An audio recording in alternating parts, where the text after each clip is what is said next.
kay John Bishop. May lumabas na usap-usapan about a white leg sweater. I came around na merong white leg sweater na galing kay Jesse Horta. Since si Joseph ang kaibigang matalik ni Jesse, Joseph, pwede mo bang ikwento sa kanila, ano ba itong white leg sweater na ito? Tungkol po doon sa white leg sweater na tinatawag ni Jess Horta, he told me like this, no? Yung tinatawag na white leg, no? Actually yan, it came from Frank Steele, no? From Frank Steele. So, tawag natin dyan, Frank Steele Kelso.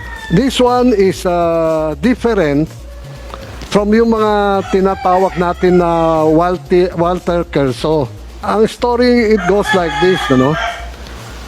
Si Sweater McGuinness at si Mr. Frank Steele is a very good friend. During that time, umalis na rin si Frank Steele kay Mr. Kelso, no? Kasi huminto na si Mr. Kelso eh. So one day, dumating si Sweater McGuinness kay Frank Steele. Sabi niya, Frank, I brought you a trio here.